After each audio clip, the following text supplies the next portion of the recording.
Okay, once more with feeling, Goliath is coming up with a plan. He thinks if this fancy cylinder hasn't drained so much of my power that I can't concentrate, we might just have a trump card. According to Ultrana, these cylinders retreated according to information gained from Wanda and Pietro. But there's one little fact that even those two don't know, which is that I recently regained my size changing power. And so look, Goliath is shrinking down. It worked. It takes that assimilation gadget a while to warm up, which gives us half a chance. This oxygen tubing is a tight squeeze, but it'll be worth it if I can take our lone remaining guard by surprise. Poor Jan. Usually this is her trick, but the tube in her cylinder was covered by a fine screen. But at the same instant that Hank emerges ant-sized from the confining capsule, the Ultroid realizes the cage of the giant human. It is empty. He must have escaped. But how? It is impossible. Not really. I must sound the alarm before he can get far. No need for that, chum, says Ant-Man. I'm not going anywhere, but you are. Someone tapping me on the shoulder, yet I see no one. Who? The next moment, the ungainly Ultroid is startled as a 10-foot figure suddenly materializes before his eyes and slam. I wouldn't want to strain your delicate eyes, ugly, so I'll make myself just a wee bit bigger, the better to swat you with, like they say. Slam. Oh, says the Ultroid. Okay, Cap, it's showtime. Come on out and play. So Goliath lifts up the restraining tube. Always glad to oblige, big man. Thanks. Just let me pick up my shield over there, and I'm with you.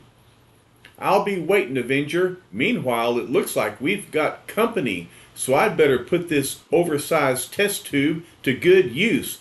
Wham! He uses it as a shield weapon against the Ultroids. Two of the Earthlings are free. Stop! Don't let them free the others. And so, Goliath has taken care of a few of them. Boy, what a football lineman you'd make, Hank. But just now, I'm glad you're here, because my shield can't take care of all of the reinforcements. Kapang! You can stop weeping in your eggnog, Methuselah. Old Hawkeye and his swinging shafts will bail you out as usual. Here, boys, I call this arrow my Yuletide Special. Just in time for Christmas. Thwap! When it hits the ground, it opens up into a basket of Christmas goodies. Hey, they're running like they don't believe me. Buffoom! Oops, what do you know? I goofed again. That was one of my plain old blast arrows, not a Yuletide special. Oh well, even Mickey Mantle doesn't hit all homers. Fall back, says the Ultroid. The Earthlings fight with renewed strength. Then, using his gargantuan strength to rip several lengths of metal tubing from the shattered cylinders, Hank Pym goes into action Goliath style, and he wraps up the Ultroids. This should take care of most of the Ultroids group. They're all wrapped up for mailing as a Christmas present for the Munsters. A lot of Christmas references in this issue. Hold it, handsome. Here's one you missed. And the Wasp says, maybe one lone Ultroid isn't much of a catch to you, big man, but it's quite a feather in my little cap. After all, it took almost all my wasp stings to get through this gorilla's hide. Jan, look out! Behind you! Several more Ultroids headed straight for you. But suddenly an emerald flash of lightning. Do not fear for the Wasp's safety, Goliath, for Quicksilver can reach her before her attackers do. Whack, quack, and so finally Quicksilver is in action again. Ah, how good to know the sound of combat once more. Surrender, fellow Ultroids. We have no chance. The next second, astonishingly, the Ultroid says, "We are yours to command, Earthlings. Observe, we throw down our weapons." Careful, all of you, they're giving up too easily. I suspect a trap. Hawkeye says, "For once, Man Mountain, I'm with you. I'm keeping my blast arrows handy." "You do that, Hawkeye, but don't fire unless one of them starts something." And Ultrana says, "Even artificial creatures know when they are defeated." Relax, Cap. This ain't some trigger-happy kid you're talking to, you know. This is old Hawkeye, remember?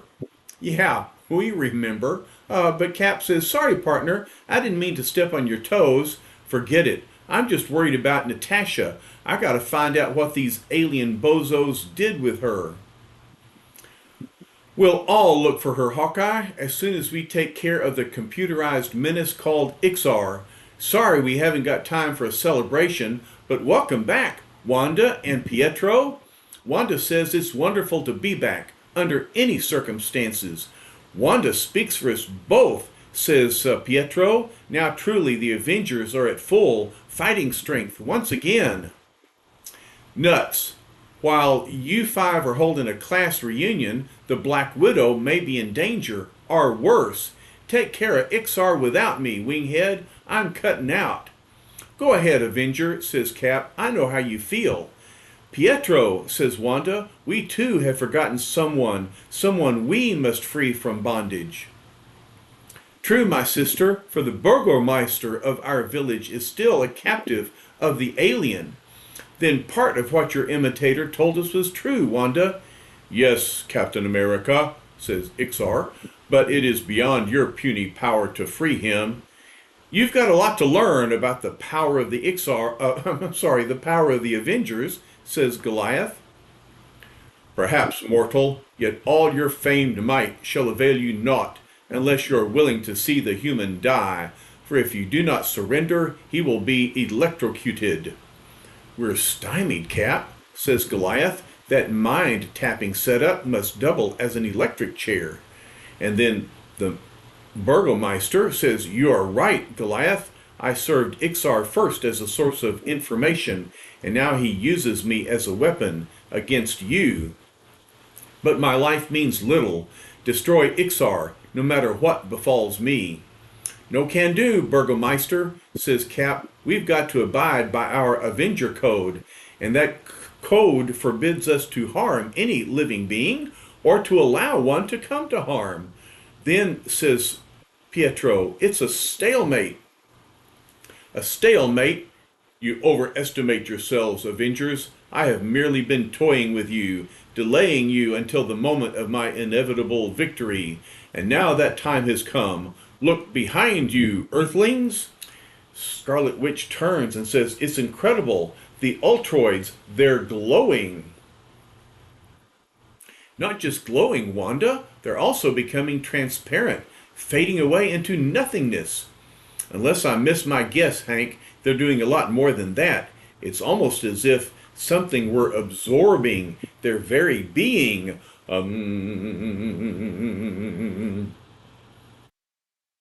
"A shrewd deduction, mortal. A pity it shall be your last. For even as I speak, the vital energies of the Ultroids are being drained by me." "Of course," says Cap. "That's it. Ixar is using a variation of the ability assimilator on his own creations." The next moment, amidst a blinding burst of incandescent light, Quicksilver says, "The Ultroids, they've all completely vanished." "And that strange humming noise," realizes Scarlet Witch, "it stopped. That means the vital forces, even the artificial bodies of the Ultroids, have been changed into pure energy, and Ixar is in the process of assimilating that energy." Then, beneath their feet, the startled Avengers suddenly detect a slight tremor, which swiftly grows to mammoth proportions. The computer, Ixar, is vibrating with such intensity that he's shaking the entire saucer. If he doesn't stop, the entire ship may be torn apart by his own maddened fury. Rum. But even as Quicksilver utters those urgent words, zat, now that living computer's giving off sparks. The absorbing of the Ultroids must be increasing his powers 1,000-fold. Yes, but he still plans to attack us. Yet how?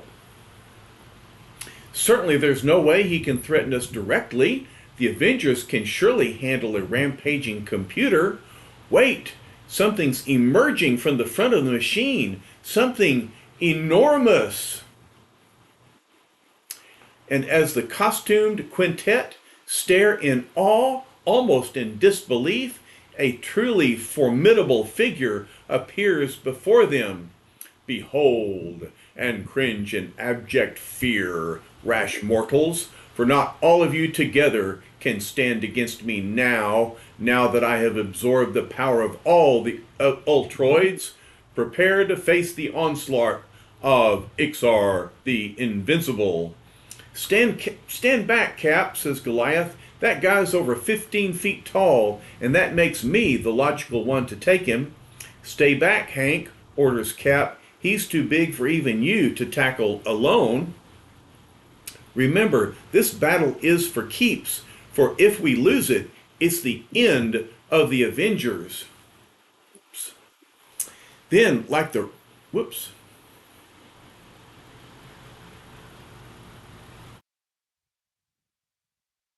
red, white, and blue fighting machine that he truly is, Captain America signals the attack.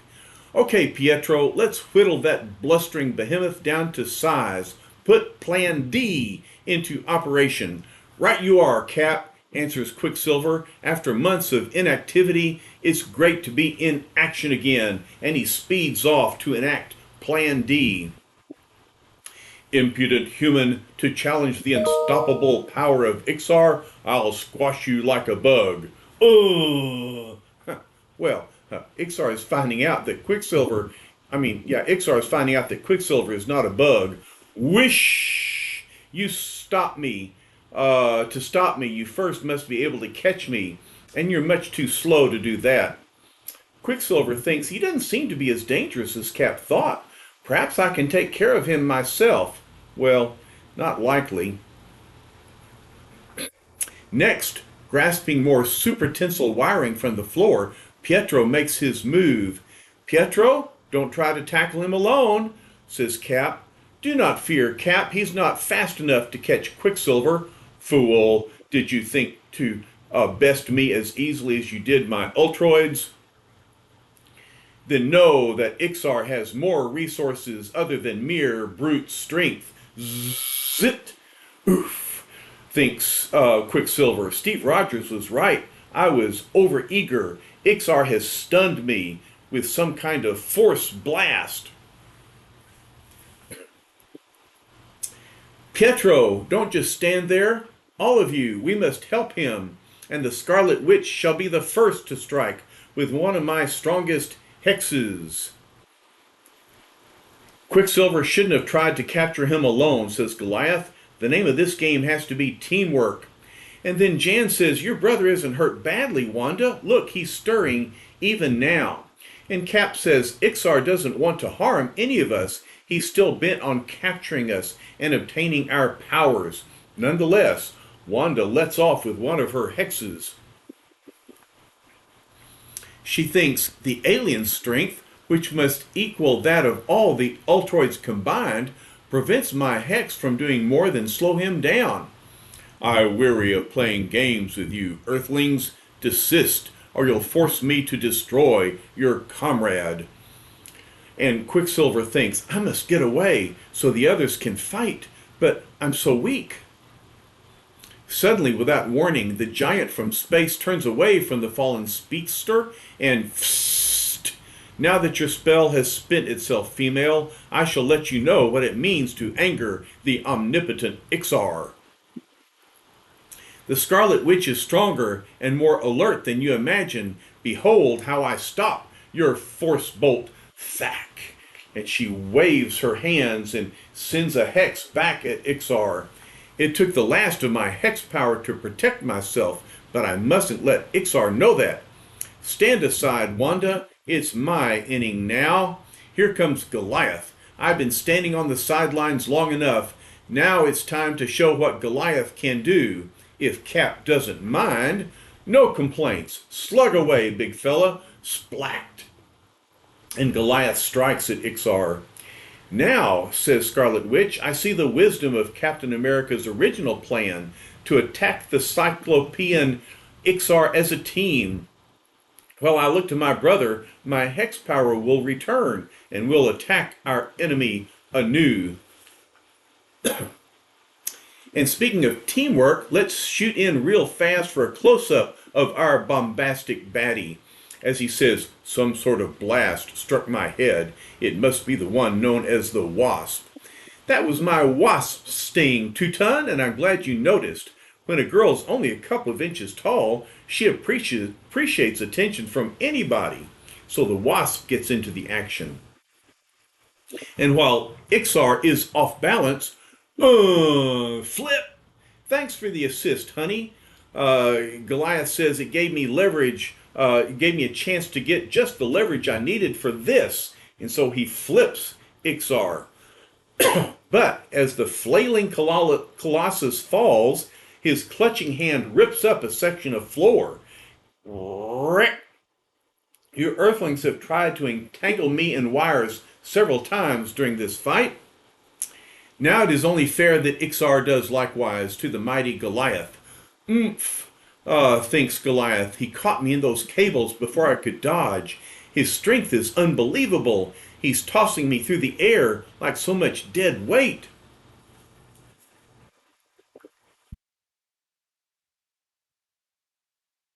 A moment later, before the staggered stalwart has time to regain his lost footing, a totally unexpected thing occurs.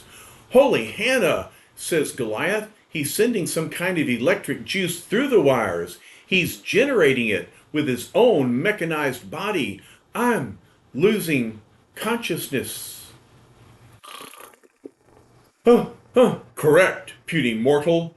Now perhaps you begin to realize the full, unequaled power of Ixar. Imagine, then, what power I shall have when the abilities of the Avengers are added to it. I'm glad you said that, Ixar. Here comes Captain America's shield. For a minute, I didn't think you cared, and his shield slices the wires. Captain America's shield severed the cables by which I held the giant Avenger. But no matter, for I shall merely use Goliath as a weapon against Captain America. He's going to pick up Hank and hurl him at me. I've got to head him off. What? Your speed rivals that of the accursed Quicksilver himself. Splang! Thanks for the left-handed compliment, Ugly. But to tell the truth, I'll settle for just being as fast as I was 20 years ago. Well, wouldn't we all? But then the inevitable counterattack. Take it easy there, Buster. These shields aren't easy to come by, Brack. You make light of my power to bolster your faltering courage, mortal, but you are doomed to defeat. For how could someone so small as you hope to stand against We got an old saying on Earth, Ixar. The bigger they are, the harder they fall. But he thinks this battle is going nowhere. We're getting winded, and Ixar doesn't seem to tire. If only Hawkeye were here with his blast arrows. I hope nothing has happened to him. However, the fleeting moment that Steve Rogers thinks of the absent Archer proves a fateful one because, this will teach you to lower your guard when fighting Ixar, fool. Zack. Says Cap. I managed to block part of that force bolt, but too much of it got through. I'm blacking out. Now it's all up to the others. And even as Cap falls, one of those others is on the scene. Fatap! The Wasp attacks again. Too many of her stings might damage the armor of which my body is composed. Therefore, I must dispose of her at once by means of an electrical charge of medium voltage. Click. Zzz. And as fate would have it, Janet Van Dyne has just come to a momentary rest on the giant's shoulder when zzz. Oh, says Jan, I used up my last sting and couldn't get away from Ixar in time. Now to search out the one called Hawkeye and stop, Ixar, have you forgotten the Scarlet Witch? No, witless female, I did not forget, but you are no threat to me without your hex power, and I know that it takes much time for you to restore it after utilizing it fully. Perhaps, but not as long as you imagine, not as long as it did formerly. Besides, now I know precisely what my target is, the delicate mechanism which operate your powerhouse body. Whirr! And she shoots out her hex. The girl is right. Even as she speaks, the tiny component parts of my mammoth form are going out of control. They are destroying themselves, immobilizing me. I can no longer direct my movements. I am falling. It worked. I exhausted all my energy in one last hex and short-circuited. Probably his self-contained brain is still operative, but unable to move his damaged body. But what of the Avengers? What of Pietro? Then all other thoughts banished from her mind, the super-powered sorceress rushes to her fallen brother's side. There he is, next to Goliath. Pietro, he's so still. Can it be that fate restored his power, only to destroy him? No, Ixar's blast must have merely stunned him. He moves, he lives. They all live, female, but not for long. Ixar, he has already recovered, but how? He's lowering one of the cylinders on me, and my hex power is completely spent for the time being. You would try to measure Ixar against the puny science of your own planet, you mortal. Unlike the primitive mechanisms of Earth, the components of my metallic form are self-repairing and took but a few moments to rebuild themselves anew. Now I shall place all the Avengers back in their tubes and absorb their powers once and for all. We feel slighted, Bright Eyes. You seem to have forgotten about us. What? Who? What? Who? Who do you think? Wanda knows the answer. Hawkeye and the Black Widow. They come up from behind. You know it, lady. As long as one Avenger is free, no two-legged sewing machine is doing anything to the rest of them. You dare challenge me, you who are the weakest of all? Hawkeye says, you really know how to hurt a guy, don't you? You have courage, Earthling, but you waste it in a useless gesture. I intended to seek you out last of all, but now I shall dispose of you and the female first. Then stop yakking and start disposing, mister. Fool, do you think that one of your feeble shafts will stop me as it did one lone Ultroid? Fzack! He shoots a beam at him, but Hawkeye says maybe not if I aimed it at you. But I got a better place to aim my blast arrow, Sunbeam, and one of them is right at the Burgomeister here. The Burgomeister says, what are you doing? Why do you aim your weapon at me? I am but a captive, like you fellow Avengers. I think different, mister, and if you don't call off that walking pinball machine by the time I count 3, we'll find out who's right. Hawkeye, says Wanda, stop. Have you gone mad? You speak as if the Burgomeister were Ixar himself. That's exactly what I do think, lady. For while I was hunting for Natasha, I also had time to do a little plain and fancy thinking. Anyway, if I was wrong, that overgrown hunk of tin hulking over me would already have polished me off, wouldn't he? Now, what say we get down to cases, Whisker? Does that robot play dead, or do you?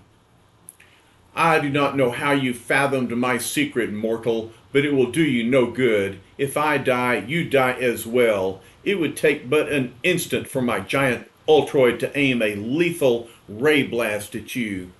That's the breaks of the Avenging games, Sunbeam, answers Hawkeye. Either way, I take you with me. All I know is old Two-Ton here isn't in a position to stop my blast arrow before it finishes you. So how about it? Do we play Let's Make a Deal? Fool, you had almost won your desperate little gambit until you mentioned the Avengers. I don't get you, Charlie. Talk fast. My trigger finger is starting to itch. Bah, you frighten me no longer, Earthling. Now I realize you are still fully at my mercy. Huh? How in blue blazes do you figure that? Very simple, my foolish friend. When you spoke of the Avengers just now, you reminded me of the code you mentioned earlier. You have sworn an oath not to take a human life, and I am human, even though from another galaxy. Weeks ago, I took the place of the true Burgomeister. The giant computer was merely a ruse. How supremely ironic. I, the real Ixar, transformed my Ultroids into a powerful colossus, only to gain the victory in my true human form. So, Avenger, either put away that toy or violate the oath which seems so sacred to you. Ixar, if I was ever tempted to break that oath, this is the time. But it looks like you're holding all the aces.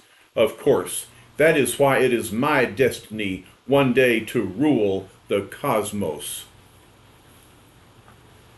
Hold! Before you conquer the universe, evil one, you must deal first with the Black Widow. Click!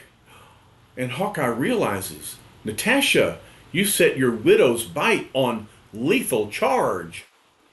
Yes, Hawkeye, she answers, and now I am aiming it directly at Ixar, unless he surrenders. Ixar says, you are bluffing, just as he was. Think what you wish, Ixar, but remember, I am bound by no Avenger's oath. Wait, Natasha, says Hawkeye, no matter who he is or what he's done, you can't kill him.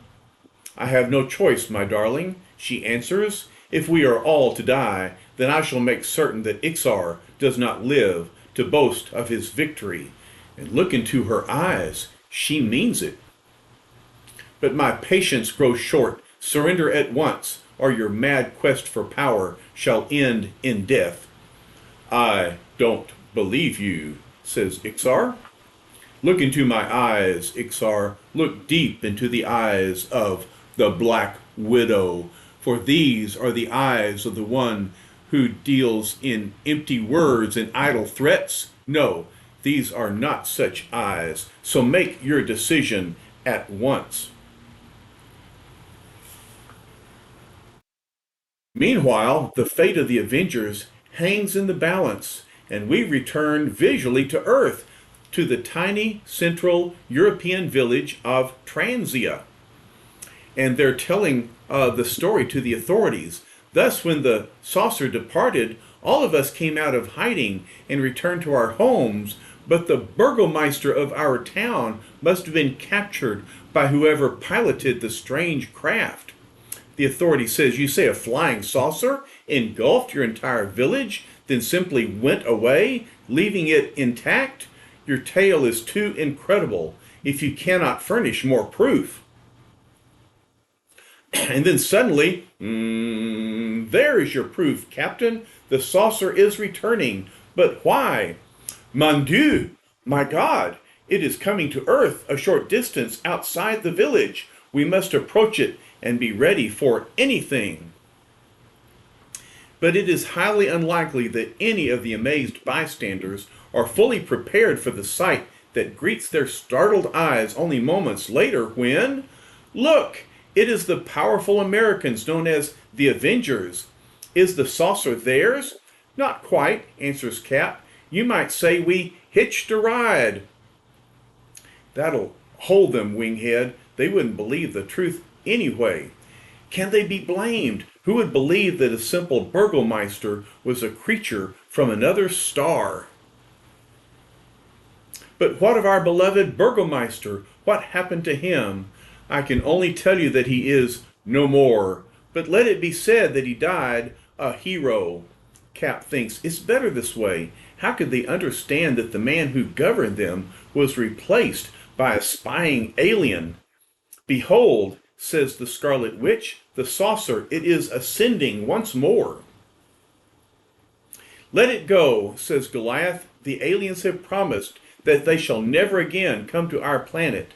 But you still haven't told us, Hawkeye, how you and Natasha got Ixar to surrender while we were unconscious. Hawkeye answers, let's just say we appeal to his better nature, Hank. But he thinks, I can't tell him how Natasha saved us, not if I want her to become an Avenger. But lest any magnanimous Marvelites feel any undue pangs of pity for the irascible Ixar, let's take a final peek inside the departing saucer. Ixar says the Avengers have saved their world and undone a plan it took years to develop. Yet I feel no rancor towards them, for there are other worlds, other galaxies, where I may discover weapons to use in my never-ending struggle. And if it takes a lifetime, find them I shall. And so he goes off to look for super-powered beings elsewhere. While on the tiny sphere, already receding into the void of space, each of the Avengers is lost in his own thoughts. Captain America thinks, how must it feel to be the last of your kind, alone in a world where you don't belong? Can it be even lonelier than to live forever behind the colorful mask of Captain America? Captain America is thinking how he is alone because he comes from a period of time decades before his colleagues, and he sometimes feels like he's out of place. But Scarlet Witch says the Avengers reunited at last. Now what can possibly happen to mar our happiness? Don't worry, lady, answers Goliath. Fate will think of something. It always does. And isn't that the truth? There's always one adventure, one opponent after another. But Lucy, look at this panel before we close. Look, do you see? We've got Natasha, the Black Widow. We've got Janet, the Wasp, and Wanda, the Scarlet Witch. 3 superheroines in one panel. That's great, isn't it? We need more women in our superhero stories, and here they are. And so next issue we meet up with Hercules, a new superpowered character, and I think we'll enjoy learning about him. So until next time, bye for now. I love y'all very much.